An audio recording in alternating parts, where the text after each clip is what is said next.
Hey guys, welcome back to Zane Customs. In this week's episode, I'm going to be sculpting Zuko from the TV series Avatar the Last Airbender.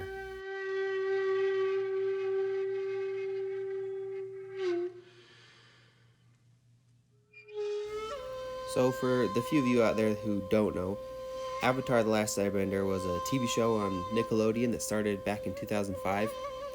And it's over now. It only ran for 3 seasons. But it's, without a doubt, my favorite TV show of all time. I absolutely love it, love the characters, love everything about it. And I always wanted to recreate the DVD covers. If you had the DVD covers, the artwork on them was actually done by the creator of the show. And you can see some of the covers popping up on the side here. But I love the covers as well, and I thought it'd be cool to recreate those in 3D. So that's what I'm doing here. And this is actually a pretty old video.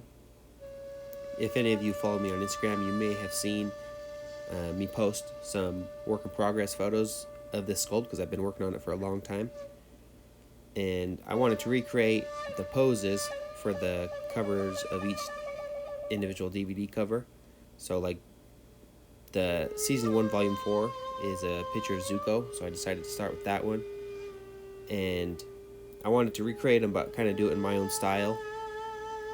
And then with the announcement of the Netflix TV show and everything, I thought it'd be kind of cool to take it even further into a much more realistic variant of the Avatar designs, and just to kind of see something that they could do for the show. I'm sure it won't look anything like this, but this is kind of the idea.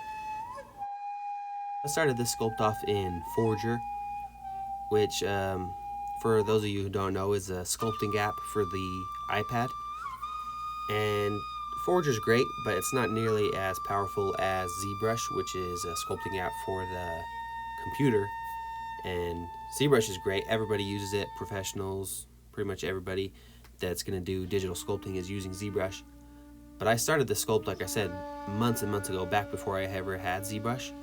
So I did everything in Forger, and I was actually pretty happy with how it turned out because, for me back then, doing a lot of this more basic, simple stuff that you could do in ZBrush, it was a lot harder in Forger, and I was able to pull it off. So I was actually pretty happy with where it ended up, but you can see me struggling quite a bit.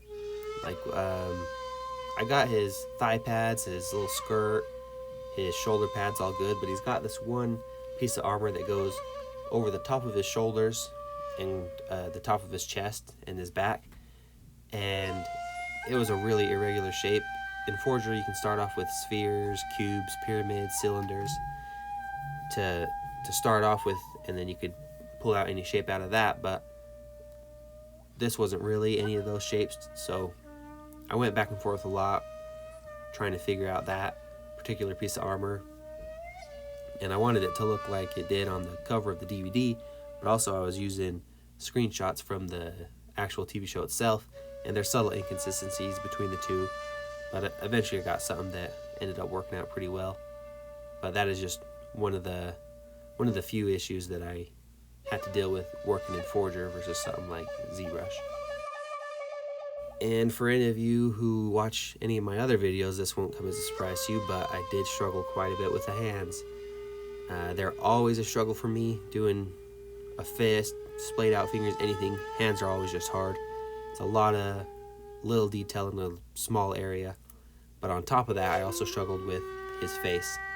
And I do quite a bit of monsters, like if you follow my Minecraft series, sculpting a lot of like creepers, endermen, dragons, stuff like that. You don't really need to worry about the face on it because it's not real. I mean, you can tweak a lot of different things. Even if you're doing an animal that is real, you can tweak a lot of things and you can still make it look right. With a human face, everybody sees human faces every day. So if they see something wrong with a human face, they're going to know right off the bat. So they're a lot harder than pretty much everything I sculpt.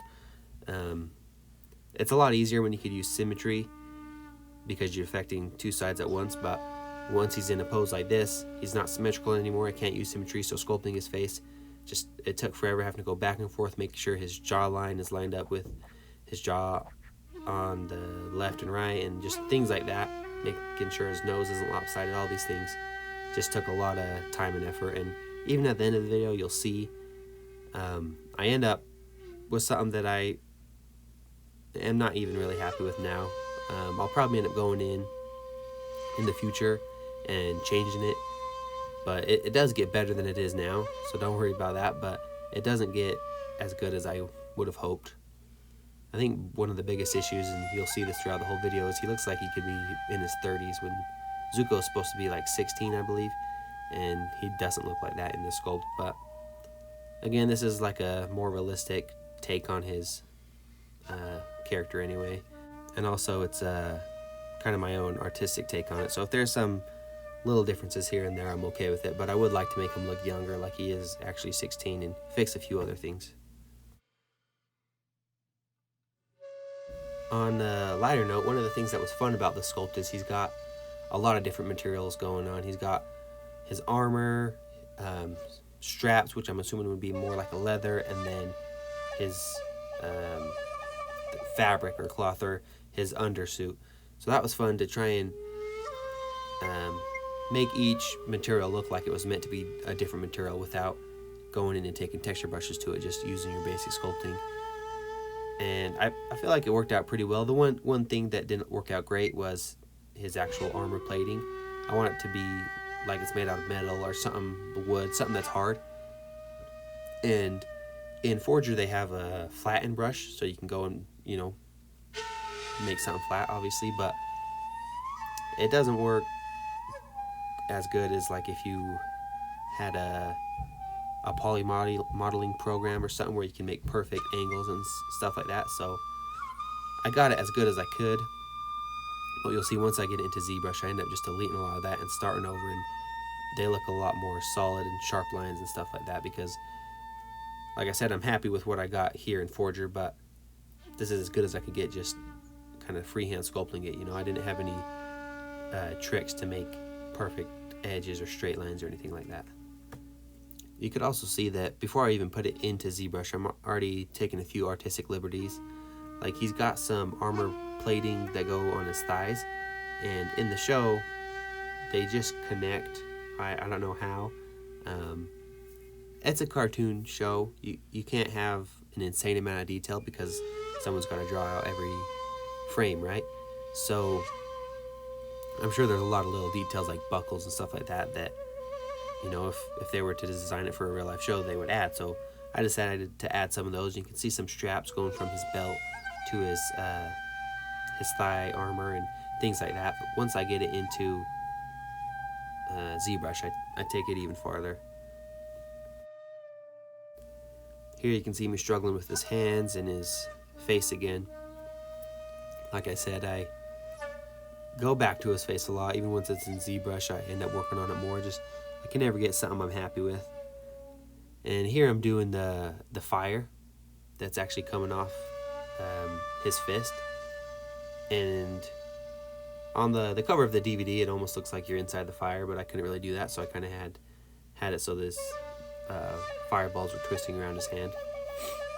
But now here we are in ZBrush, and you see what I was saying, where I actually took a lot of the armor off and just went down to the base mesh of fabric, and I left his skirt and stuff, but all his armor's gone because it was all one object. In ZBrush, I can have multiple objects a lot easier, so I decided to just strip him down to basically just his fabric layer, and then you'll see once I start adding in his armor and things like that, they're actually separate objects, and I don't have to merge them all into one object. And also ZBrush has the ability to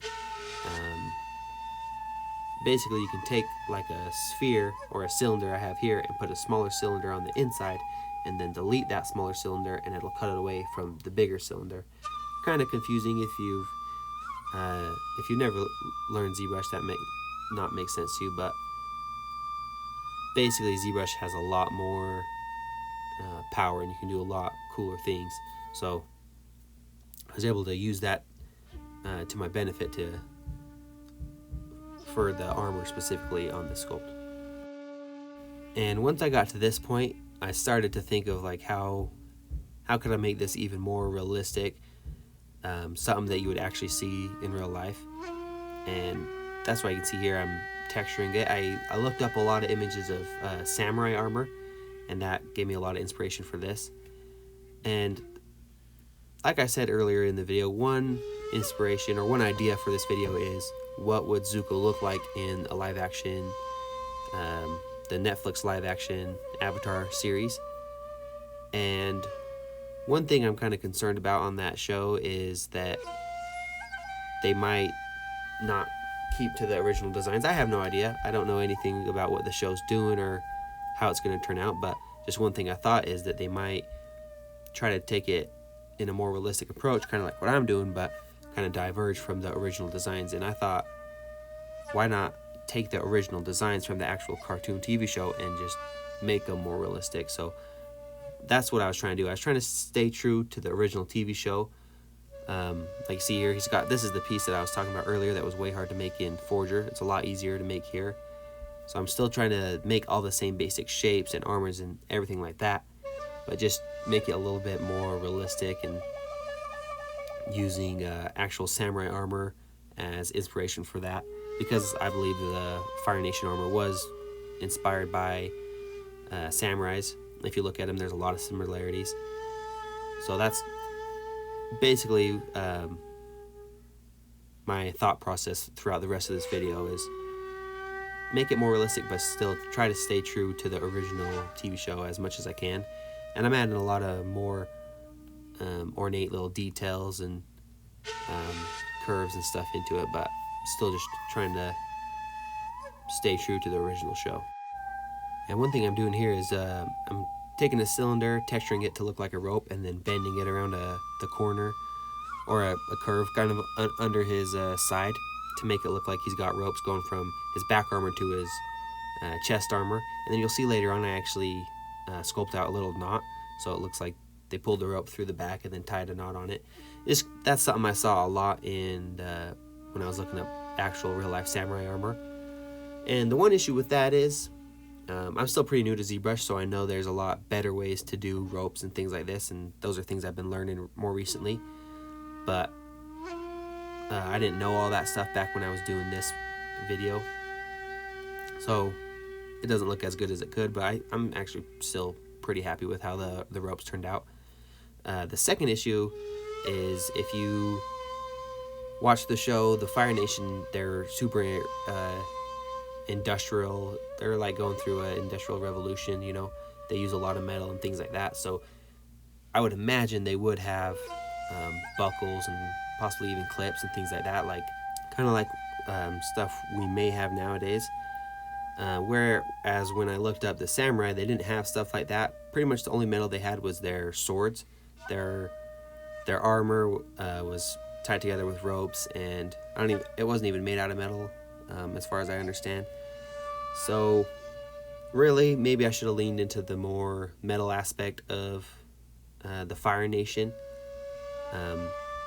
But I don't know, this is another kind of one of those artistic liberties I was talking about, where I just thought it looked cool, so I was kind of going for more aesthetics than actual show accuracy. And also, this is just a fun design for me. Like, I love the original TV show, and I hope that the new Netflix show is as good and can stand up and is loyal to the original show. But I'm not working on the show. If I was working on the show, maybe I would try to do multiple variants, you know, be more anal about it. But this is just a fun design for me. So if there's some inconsistencies with the show, I'm okay with that.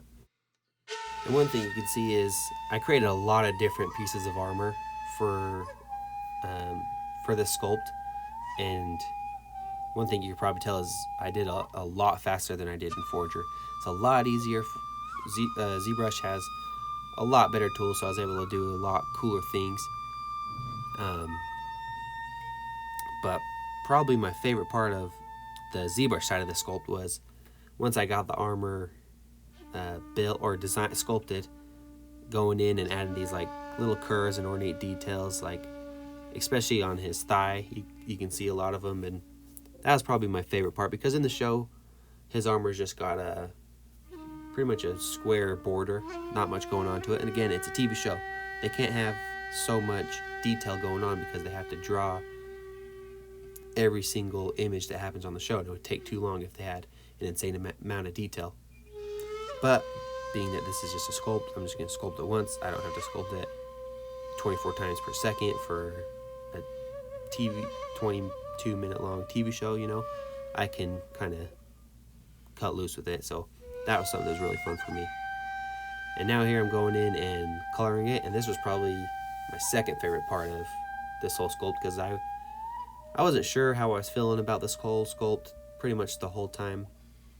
Like, once I got into ZBrush, I was unsure about it, but coloring it, I feel like really made it look a lot more like Zuko's armor and like the Fire Nation in general, and it made me a lot happier once it was fully colored. And one thing I struggled with here is the color of the rope. I ended up going with brown, but I really liked the blue. I thought that looked really good. I had a dark blue on there for a long time, but obviously this is Avatar and Zuko's from the Fire Nation. You can't do blue, that's the Water Nation color, so settled with brown, and that looks a lot better. But yeah, that's the whole sculpt right there. Let me know in the comments what you think. I'd love to continue this Avatar series, to go and do all the classic DVD covers, recreate them in the same more realistic style. But it is a longer process. This one took double or triple the amount of time that one of the Minecraft mob sculpts would take me. So let me know what you think in the comments. If you want me to keep doing Avatar content, let me know which character you want me to do next, or if you want me to go back to Minecraft, let me know which mob you want me to create next. But thank you so much for tuning in, and please consider liking, subscribing, comment, and thanks for watching.